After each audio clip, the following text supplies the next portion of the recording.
Extract 1. Questions 1 to 12. For questions 1 to 12, complete the notes with a word or a short phrase. You now have 30 seconds to look at the notes.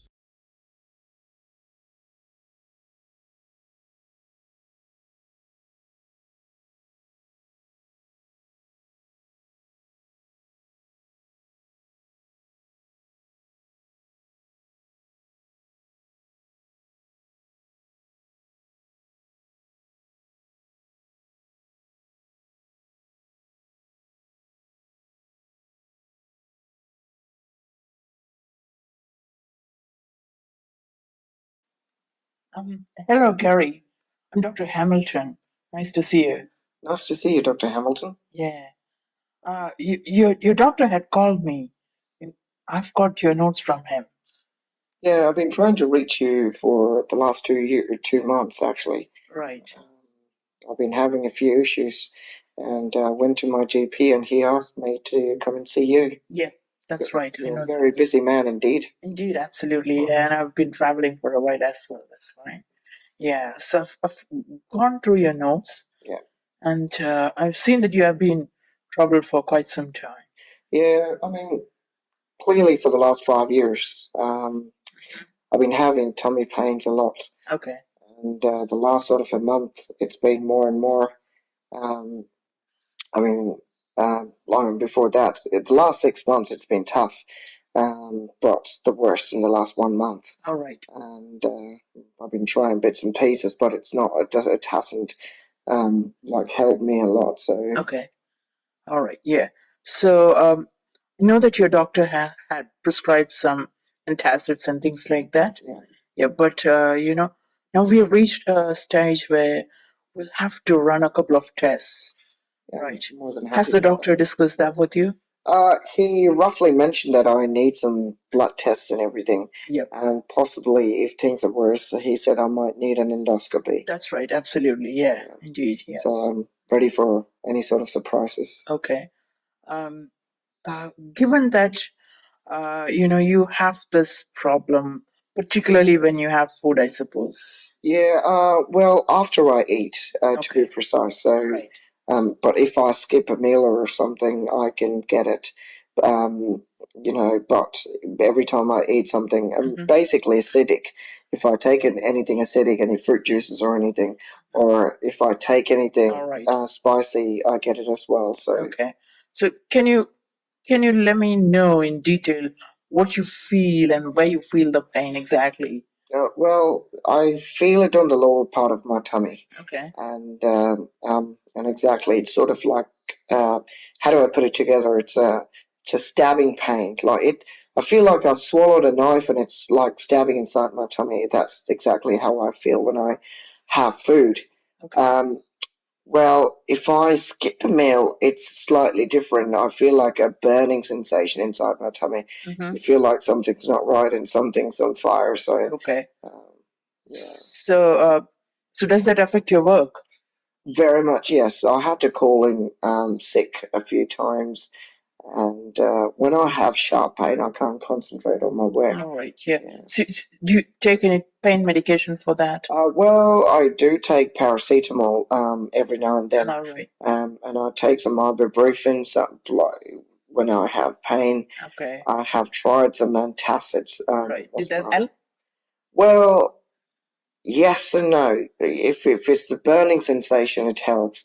But if it's more of a stabbing, if it's more of that stabbing pain, it doesn't help very much. I have to wait for a long time for this pain to settle. All right.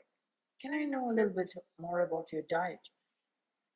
Uh, What do you well, typically have for, say, breakfast, lunch, and dinner? yeah, well, my schedules at work changes every week, so I don't have any set times to eat. So my breakfast could be 7 in the morning and 1 week, and probably 9 in the morning the next week, and probably the third week I might have to skip my breakfast. It's all for work purposes. Same as lunch, no specific times. In What do you terms of generally have? um, in the morning, I might probably sometimes just have a cup of coffee. That's it, and no Okay. breakfast or it. And at lunchtime, I try to um, grab something from outside. Mostly takeaway food. Okay. Like, I've got a Chinese takeaway right next to my work. I try that. I've got a few burger places, Okay. and might try some KFC burgers every now and then. So since I don't get much time to make this food at home, I'd like to know what your thoughts are of, what you're going through. Have you got any idea what it could be? I haven't pinpointed on anything. Okay. The doctor said I could have things like gastritis or, worst case scenario, he said I might have issues with the lining of my. It seems very likely to me. Yeah, Yeah. that's right. Yes. And However, I can't confirm it at this point of time. I understand that. Yes. So you'll be having a couple of tests Yeah. by next week. Yeah. And so first we'll go for some blood tests. Okay. All right. Yeah, and then Today, or should I come back next week? on your way out, you can give your blood samples, Okay. and I'll schedule an endoscopy for you. Okay. That should be in a few days' time. Okay. And once I get the reports, Yeah. I'll see you next week. See, will you be doing the endoscopy? I'll be there. Yeah. I'll be there. Yeah.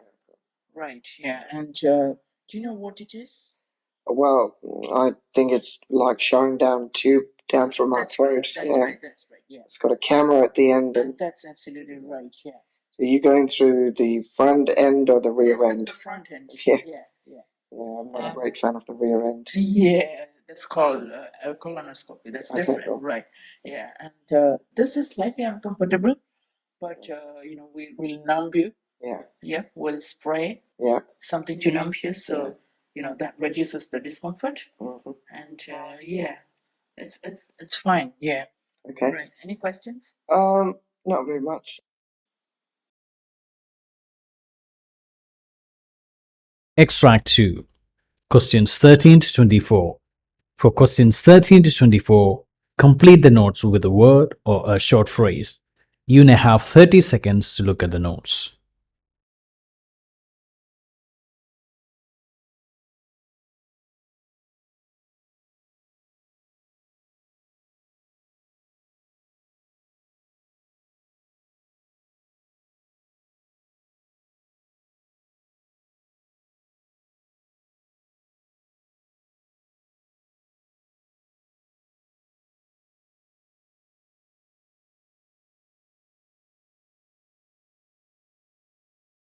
So, Mr. Alexander, the physical exam's very consistent with some very bad back spasming causing the pain you're in today.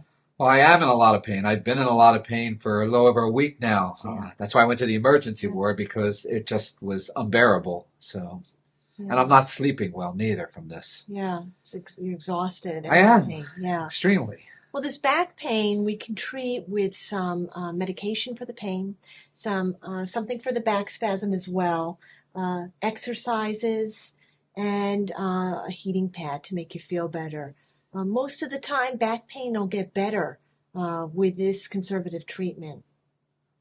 Well, that sounds nice, doctor. I mean, it sounds okay. But what I was thinking is that maybe I should have an MRI done, because I think maybe something seriously is going on with my back. So, tell me about that.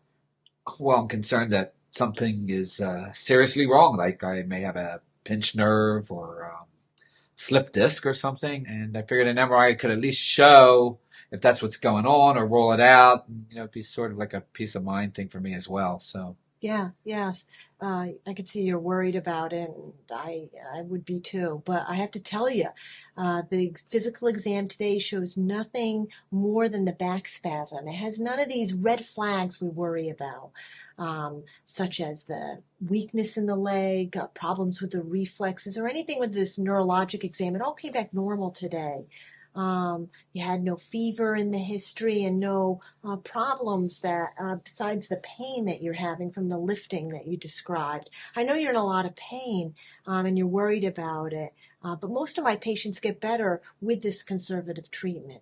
Is there something else you're worried about? Oh, well, like I said, it's been a problem for over a week now, and I'm really concerned that something is wrong and that I'll never be able to work again, or I'll be disabled for the rest of my life. Yeah. I mean, doctor, look, I did some research on on my own. I went on the internet. I was reading up about, what people do for their back pains. And I saw this guy, actually I saw a couple people, who swear that after an MRI, their back feels a lot better. Something to do with the magnetisms, I believe it's in the machines or something. And I hear people using magnets to help with back issues and other pains. So I'm thinking, well, I can find out if something seriously is going on with the MRI, and at the same time maybe feel better because of the magnets that are, going on in the machine. So that's why I'm asking you to give me a referral so I can get an MRI done. Yeah. I know you want to get better. I feel that from you. But the MRI's not been shown in the past to help alone, the magnetism. That's not something that it actually does. It's an imaging study. It just shows what's there. You mentioned you wanted an MRI while we were doing the physical, so I pulled out some information for you about it. All right. Because the MRI can cause some harm. And we don't want to do that. It's unnecessary when you have this type of spasming pain. A study shows that with people who get MRIs within the first month of having back pain are 8 times more likely to have surgery. And I don't think you're a candidate or we want you to have surgery at this point. No, I don't want surgery at this point. I don't want surgery at any point. Right. I just want my back to get better. And so I figured, this MRI could, show me if, anything's going on, and maybe the magnets would help. But you're saying that that's pretty much a myth. No. I see back pain a lot. Most of my patients get better within 4 to 6 weeks with this conservative treatment we mentioned with the medication and exercises and heat. What do you feel about that? Well, it doesn't look like you're going to give me an MRI referral. So, I mean, I'll try it. But if it doesn't work, or if I have other symptoms going on, could we consider an MRI then? Absolutely. I mean, I want you to get better. Sure. And I really think this is going to help you get better. And you will get better. And if not, I want you to call me. And I want to see you again in a few weeks to make sure you're getting better.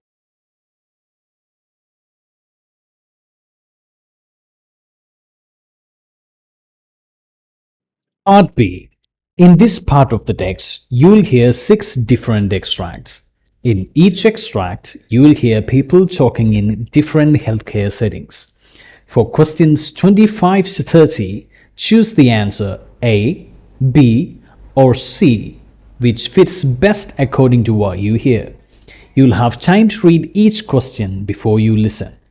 Complete your answers as you listen. Now, look at question 25. Now, read the question.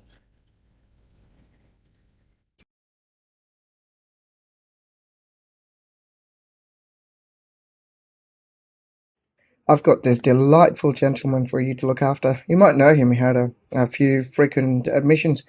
Got 3 words for you. He's mobile, he's independent, and he's alert. He's on, he's got heart failure.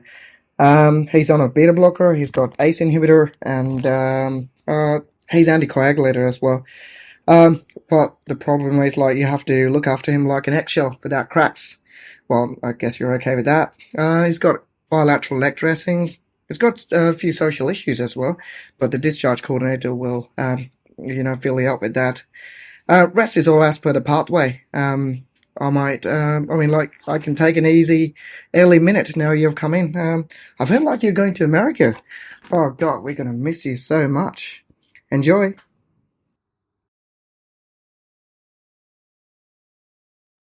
Question 26. Now, read the question.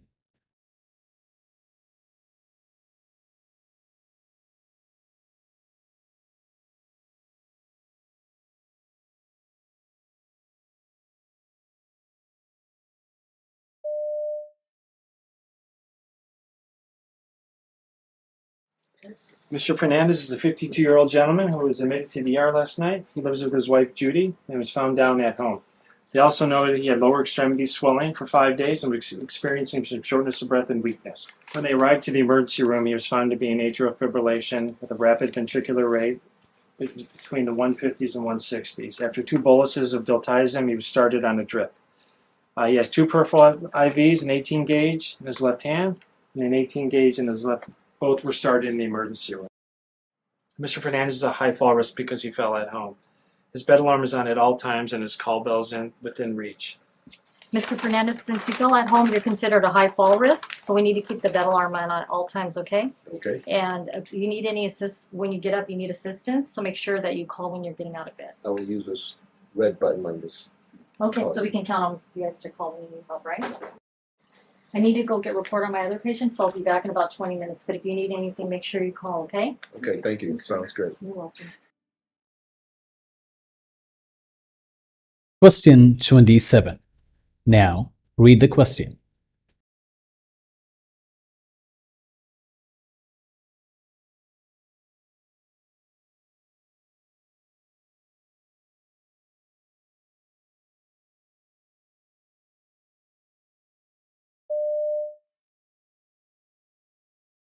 During your stay, we will work to keep you as comfortable as possible.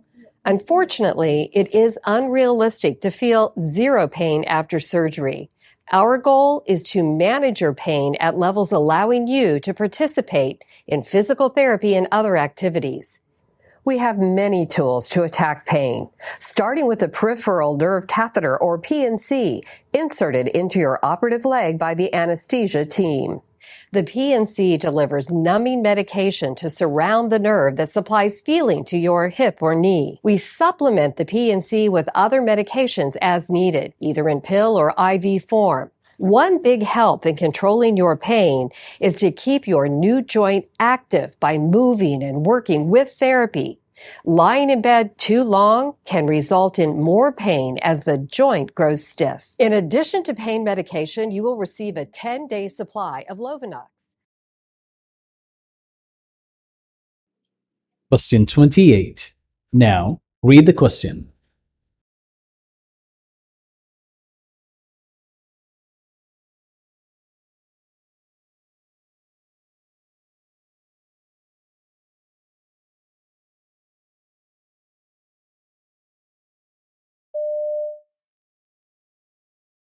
Patient expectation is paramount in the preoperative consultation, because sometimes patients come to you with a wrong expectation. Wrong expectation means that the whole post-operative pathway goes wrong, okay? So this goes into the initial few consultations after we ask them structure the questionnaire about themselves, their eating habit, their family history, their attempt to lose weight, and their other comorbidities. And then we discuss with them their choices of procedures and what to expect from each choice, okay? And these choices will be modified by their ability to comply with the dietary program and do exercise to help the weight loss. Question 29. Now, read the question.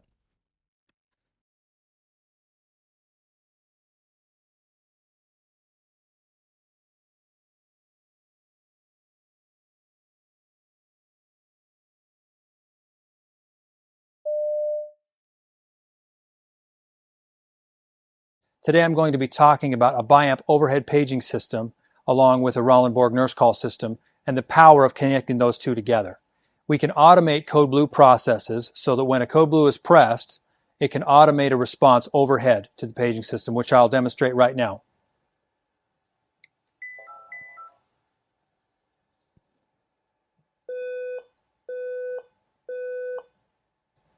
Attention. Code blue. Room 501. Medical ICU. Okay, now the power of this is that, like it said, medical ICU right there, we can add any suffix we want onto that and give clear delineation on where the code blue is coming from and where the staff needs to go to respond to that code. I can make it repeat. We can add different preambles, as you heard a preamble before that. It is really a powerful tool, and I'd love to talk to you about it. Question 30. Now, read the question.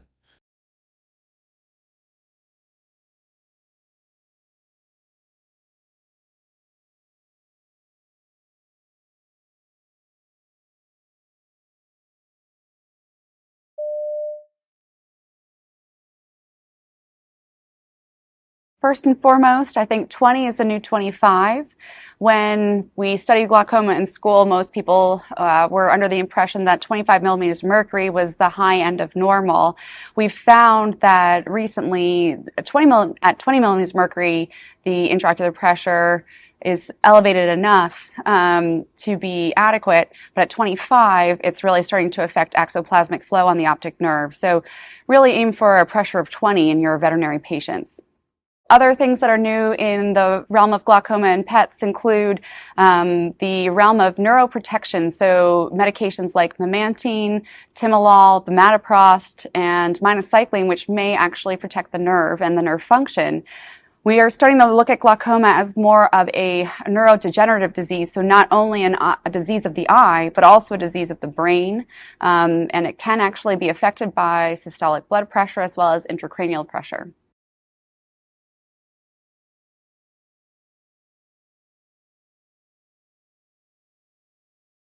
That is the end of Part B. Now, look at Part C.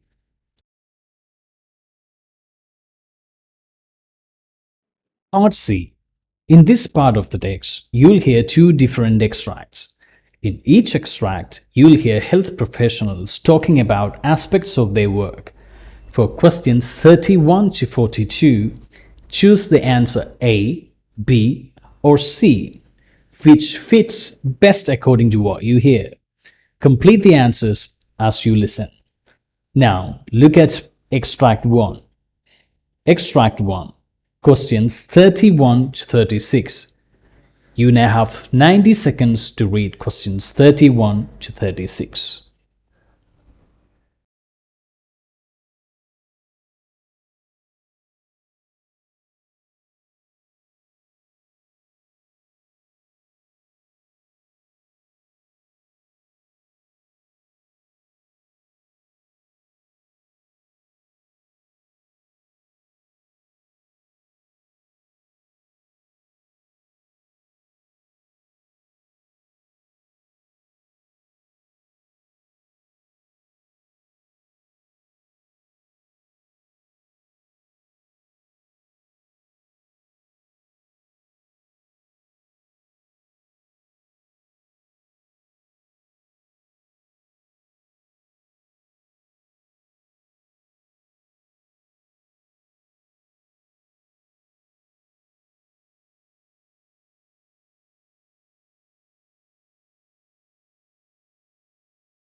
New research from the Perkins Institute at the University of Sydney claims to have found the diet that boosts FGF21 levels.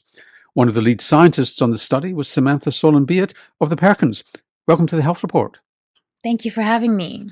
So what is this stuff, FGF21? I mean, it's almost eye-crossingly complicated from the look of it. Yeah, it seems complicated, but it's actually not. And recently, there's actually been an immense amount of interest in fibroblast growth factor 21, or FGF21. And this hormone has actually recently been called this fountain of youth hormone, which we know can be influenced by diet. And the reason why FGF21 is so interesting is because high levels of this miracle hormone, as it's called, has actually been shown to play a huge role in influencing appetite, improving metabolic health and immunity, and even extending lifespan in mice. Now, something that sounds so good to be true is usually too good to be true. At this point, there are no adverse effects shown with increased levels of FGF21. In fact, a lot of studies are now being done to investigate FGF21 as a therapeutic target for the treatment of diabetes and cardiovascular disease.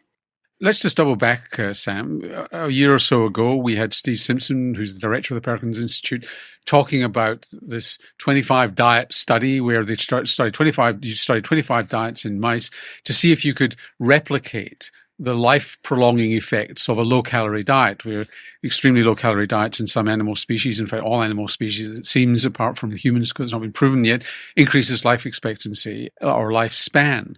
Is the FGF21 really the heart of this matter?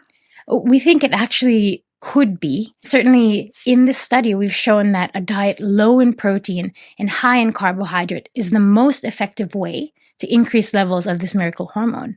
And that this diet was also associated with several markers of improved metabolic health in mice. So tell us a little bit about this study. Well, what we actually did was performed a really large mouse study, as you said, where we took 858 mice and offered them a range of different diets to see how macronutrients, such as proteins, carbohydrates, and fats, as well as total energy, could interact and influence levels of FGF21. And you found? And we found exactly that we could use diet to increase the levels of this FGF21 hormone, and that a low-protein, high-carbohydrate diet was the most effective way for increasing this miracle hormone. And what effect did that miracle hormone, I hate using that word, phrase, but what effect then did the hormone have on these mice, or were you able to separate the two? We were actually able to show that the exact diet that increased FGF21 also improved things like insulin sensitivity, glucose tolerance, blood pressure, and blood lipids, even though the animals were a little bit fatter. And how do you know that was anything whatsoever to do with the FGF21, your so-called miracle hormone, and rather than it just being an accident that it was raised too? What we did was plotted FGF21 using the geometric framework, which is a nutritional modeling platform that helps us tease apart the role of nutrients and calories. And if you line up all the surfaces, the response surfaces in this framework with FGF21 and all the metabolic outcomes, you can clearly see that there's a specific area in the nutrient space that coincides with increased levels of FGF21 and several metabolic benefits. And what kind of carbohydrate, and what happened with fats? In this study, fat did not appear to have an effect on FGF21 levels. It seemed to be low protein was the primary driver, and that the highest combination was with a low protein, high carbohydrate diet. So what does FGF21 do to the body? And that's a really good question. And that's really the next step of our study. We want to understand how FGF21 signaling works in response to diet to mediate all these beneficial outcomes. Do we know that were there any medications affected? At this point, no. It seems that it goes up with starvation, it goes up with overfeeding. There's lots of things that influence it. Did the appetite of these mice change? Do they eat more or less when the FGF21 goes up? Oh, that's a really good question. See, this is one of the things that we were able to reconcile in our studies. As you mentioned, a whole range of literature in previous studies have shown that FGF21 is elevated in many paradoxical conditions such as starvation and obesity, high intake of food and low intake of food, as well as in insulin resistance and in insulin sensitivity. So what is going on here? Using the geometric framework, we were actually able to tease apart these findings, showing that reduced protein intake is the primary driver of FGF21. Okay, so what happens in mice does not necessarily happen in humans. How do you know it makes any difference at all in humans? Oh, I'm glad you said that. We've actually published work just this year showing that FGF21 levels in humans is also increased by a low-protein, high-carbohydrate diet. And of course, this is really exciting because it tells us that the work that we do in mice can be directly translatable to humans. So is there any evidence at all that FGF21 has the same beneficial metabolic effects in humans as it has in mice?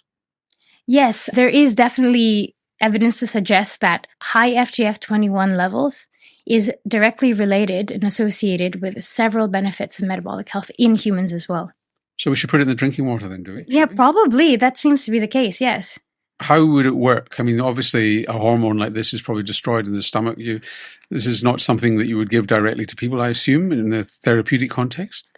At the moment, it's difficult to do chronic administration to humans. So what's happening in terms of drug development is trying to develop mimetics of FGF21 and analogs. So not exactly administering this hormone per se, because it would require chronic injections or chronic administration. So almost nothing that's touted as a breakthrough or a miracle by scientists turns out to be so. What are your modest expectations of FGF21 in humans? Well, in humans, we actually think that FGF21 is extremely promising. We think that, at least in humans, we've shown that FGF21... So a treatment for type 2 diabetes? Absolutely. That sort of thing? Yes, we've shown that humans seem to respond in the same way as mice. So this could mean that we could tailor our diets and our nutritional guidelines to generate a range of benefits from FGF21. Is it too blunderbuss? You're describing something that sounds blunderbuss rather than targeted. You're just spraying an effect rather than targeting an effect. If you can do anything with it, it's going to be a very wide set of actions which you're going to find hard to control, isn't it? At the moment, everyone is very interested at FGF21, but no one really knows its mechanism of action. And it seems to be a race at the moment. How does it work? What turns it on? What switches it off?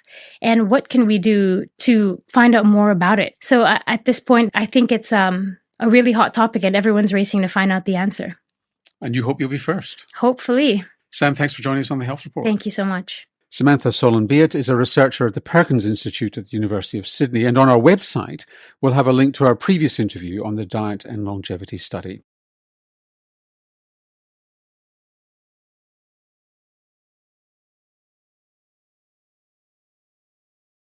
Now look at Extract 2. Extract 2. Questions 37 to 42. You now have 90 seconds to read questions 37 to 42.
Today, I'm going to talk about the consumption of sugar-sweetened beverages and their impact on health.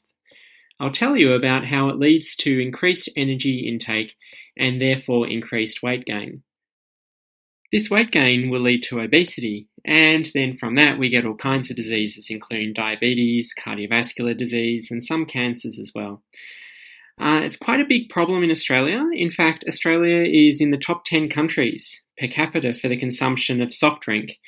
And it's particularly bad with young Australians. Australian men aged between 12 and 24 are in fact the highest consumers. Another pattern is that it's particularly bad in lower socio-economic groups. Now, as this is such a big problem, there's a few groups, and one group in particular who is trying to fight against the overconsumption of sugar in these sweetened beverages, and this place is called Rethink Sugary Drink. It's a partnership between 12 health and community organisations, and it includes the Australian Cancer Council, Diabetes Australia, the Heart Foundation, Nutrition Australia, the YMCA, and the Australian Dental Association. What they're hoping to do is to get Australians to rethink their sugary drink consumption.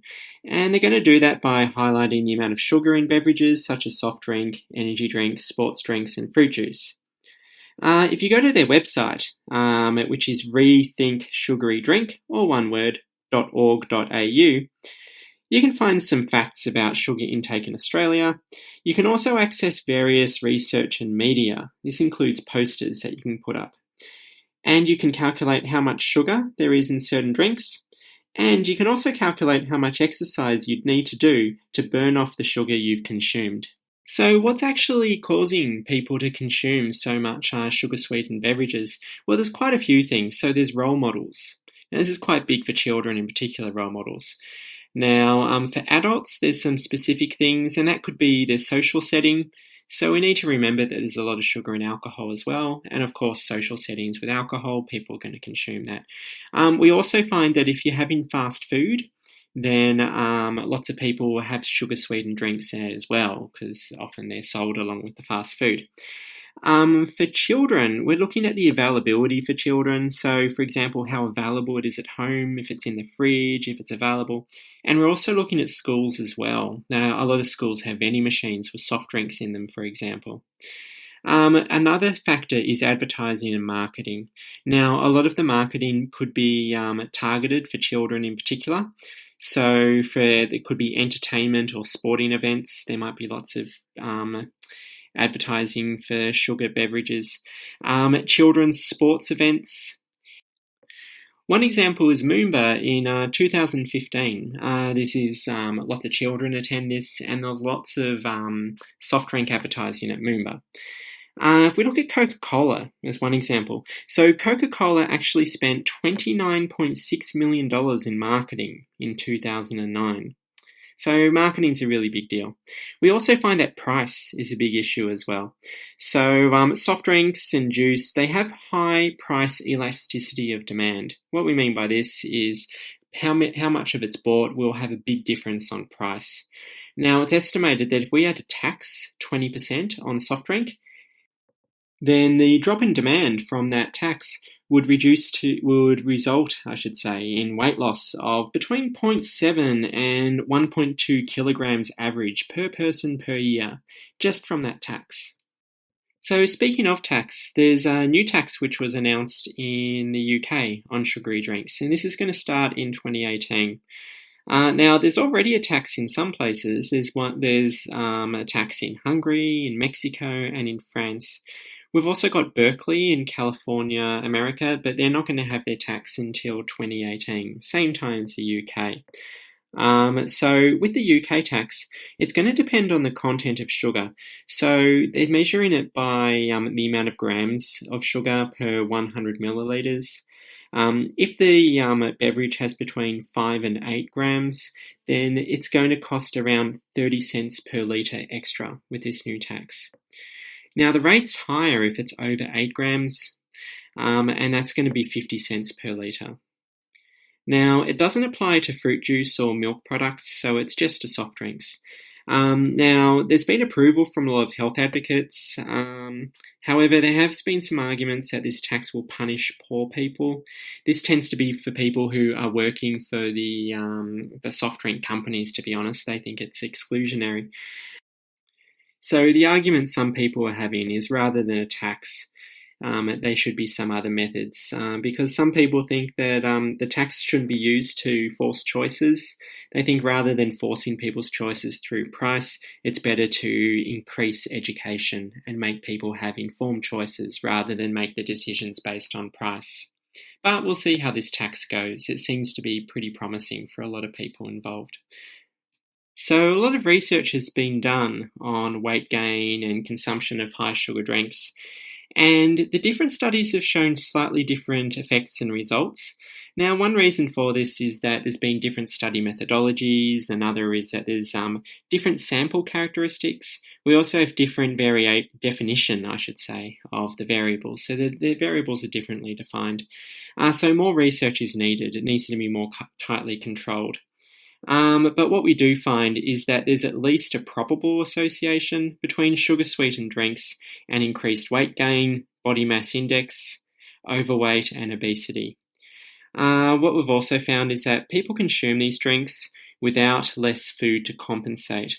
So what we mean by this is that people are having a lot of these extra calories through their drinks, but they're not actually therefore changing their diet to have less calories elsewhere. So a lot of these drinks are just additional calories on top of their existing diet. So this is leading to weight gain. And we also find that the weight gain is actually higher than just the excess calories from the drinks themselves. So what we think is happening is that the weight gain isn't just from the drinks itself. It's actually considered that maybe the sugar-sweetened drinks stimulate hunger or suppress satiety as well. And the reason for this is that these high sugar drinks, they're high in fructose. Now, the thing about fructose is it doesn't lower the hunger hormone ghrelin in the same way as glucose does. Now, glucose is the main carb found in starchy food. So the brain should regulate calorie intake, but with liquid sugar it can't. So what happens is that these calories from these drinks just get added to your regular intake. In one study, people added a can of sugary drink to their existing diet and increased their calorie intake by 17%. Now, this 17% was more than just those extra calories from the drink itself. We find that adding daily sugar-sweetened beverages to a child's diet, that can increase obesity risk by as much as 60%. There was another study in America on this, and they found that sugar-sweetened beverages can account to 20% of the weight gain between 1977 and 2007. So the World Health Organization and World Cancer Research Fund, they consider sugary drink consumption to be a probable risk for weight gain for these reasons. There really are quite a lot of diseases which are linked to the consumption of sugary drinks. Now, one of them is the non-alcoholic fatty liver disease. Now, the reason for this is, as we mentioned before, we've got glucose and fructose. Now, with glucose, it can be metabolized by every cell in the body, but fructose, which is what these sugary drinks have, it can only be metabolized by the liver. And then what can happen if you overdrink them is the liver gets overloaded with fructose, and then it turns that into fat. Now, some of this fat gets shipped out in blood triglycerides, but others stay in the liver, and it just continues to build up until you've got this non-alcoholic fatty liver disease. That is the end of this listening test. Thank you very much for practicing this test with Lifestyle Training Center. You can now check in the description and verify your answers. If you find this video helpful, please subscribe to our channel and write down your comments and let us know how you feel about it. If you need more help or for training, please feel free to contact us. Details can be found in the description. Until we see you next time, take care. Bye-bye.